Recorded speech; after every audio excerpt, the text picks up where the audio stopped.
Alright, so my first video game review is going to be about a Game Boy game. Why not? And since I already did the anime review of Season 1 of Yu-Gi-Oh! For the new DVD release, I figured why not do a Yu-Gi-Oh! Game Boy game. So let's get started.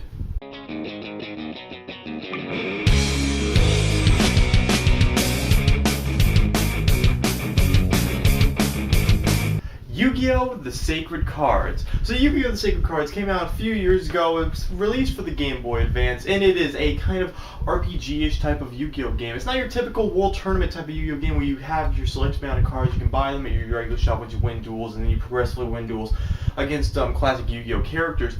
That's not what this game is. Instead, it goes for a mix between classic Yu-Gi-Oh!, Yu-Gi-Oh! Season 1, the TV show, and Pokemon. It's a mix of all those because it takes place in this open world with sprite characters for yourself. That's where it takes inspiration from Pokemon. And you battle over Battle City. This takes place in Season 2, Battle City Tournament, and a bit of Season 3, but mostly just that ending when Battle City Tournament ends. It doesn't have the filler in between with the whole Noah situation. That was not in this game. And you don't play as Yugi, you don't play as Joey or Tristan, you play your own character. You hit your name in that thing, and then you can just select your own character and you play at that. You're one of their new friends apparently in the game who know them from school or whatever, and you enter the Battle City Tournament and you fight your way to the top all the way to the end. You're going to duel all the classic characters: Yugi, Joey, Kaiba, Tristan. You can duel Tristan, it's easy as hell. Weevil, Rex, you can duel them all. Anybody that was in Season 2, you're going to duel them, and you have the chance to. But there's a few things that they changed about the game, so we're going to get right into that. The biggest difference they changed about this Yu-Gi-Oh! Game is the fact that when you have cards, it has elementals, just like in Season 1 of Yu-Gi-Oh! They have elemental abilities or types that can beat the others. So, you know, light can beat dark, or dark can beat, or shadow can beat light.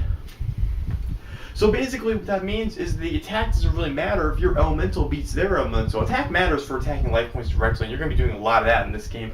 But I'm just saying that your opponent or you could have a monster with an incredibly high attack power and it could just almost wipe them out. And then if they have a different elemental than yours, doesn't matter, they're just going to knock it out if it's the opposite. This does come in handy if you find yourself about to lose, or if you really just cannot beat your opponent at your certain skill level. Yes, there's a certain skill level, that's the RPG element comes in, and you have to duel constantly, but you could reduel opponents and you duel constantly and constantly until you build that level up, and that's how you get stronger cards, because you start off with a really weak deck at first. And this weak deck, it pretty much limits you to who you can duel, and you got to progressively duel again and again to get better cards at the store.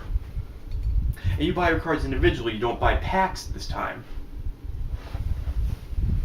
Another RPG trait that is in this game is that you have to, at one point or another, talk to people to progress the story. Like, it will not continue the game story-wise until you talk to everybody in this one section until they give you a hint, and then the game will go and then you can run all over to that area, and then you can duel, or it'll open up new areas. Honestly, this game is a lot of fun. It has the right balance of grinding and the right balance of gameplay without it being way too frustrating, unlike its sequel, Sheaf of Destruction, which just took the grinding to a level that was just insane. I don't recommend that game whatsoever. This one, it's fun, and I definitely recommend you play it. If you still have a Game Boy Advance, or if you have a DS with the Game Boy compatibility like the first DS did. The duels, they're not hard, okay? Like I said, the first couple people you're going to be dueling is Tristan, Bones. You're going to be dueling random people. They all have the same deck, so every single random person in this game, they have the same deck. So get ready to duel them again and again and whoop their ass.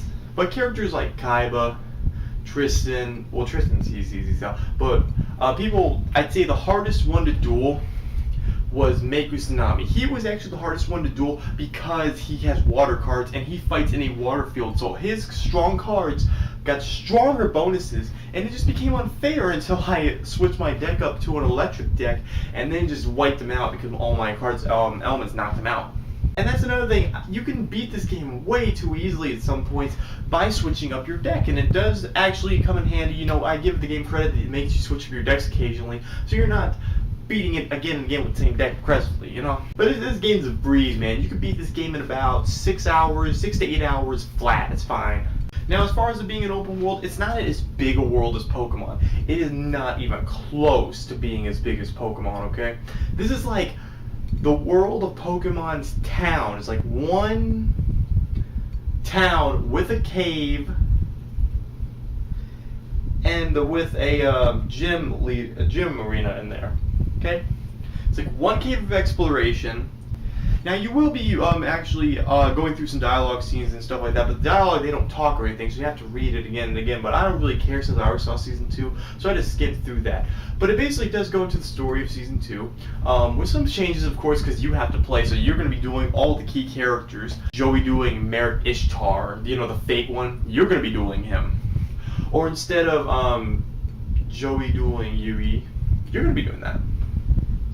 Or instead of Yugi dueling Merrick Ishtar, the real one, you're going to be doing that. And you get to use the God cards, which is a really cool thing. You can only use, that's one thing, you can only use 2, and you get them in the very end of the game, which sucks. You know, it really does suck. You get Obelisk and Tormentor first, then you get Slifer, you win that from Yugi, and then when you get Raw, the game's over because you get it from Merrick, and you cannot run around progressively by yourself after you've beaten the game and just duel people randomly. You can't do that. It's a really damn shame they didn't apply the ability to continue playing the game after you've already beaten it, like Dragon Ball Z Boo's Fury, where after you've beaten the main story, you can just go around, you can play the game as much as you want with that before you end the game. And it does take a really long time, I gotta say, a lot of grinding, but not enough grinding that you want to quit. But I'm just saying, you will notice, be like, oh my god, what's with all this grinding?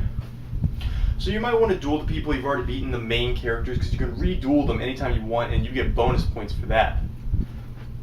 But in the end, Yugioh the Sacred Cards is a very fun Game Boy game. If you haven't played it before, check it out. I think you'll like it. If you like Yu-Gi-Oh, of course, and if you like their older games, this is a good change of pace for the series. I wish more Yu-Gi-Oh games were like this. Maybe if they remade this game or made a sequel or made their own game that connected the first season, the second season, you know, and combine those 2 story arcs into one big game, that could be something. But in the end, I'm going to rate Yu-Gi-Oh! The Sacred Cards a 7 out of 10. It's a really solid game, a really good entrance into the Yu-Gi-Oh! Saga. I wish they made more games like this, and it was a really good start. It has issues. It's not a perfect game by any means, but it's a lot of fun. You will enjoy it. Check it out if you haven't played it already, and I will see you guys on the next game reviews.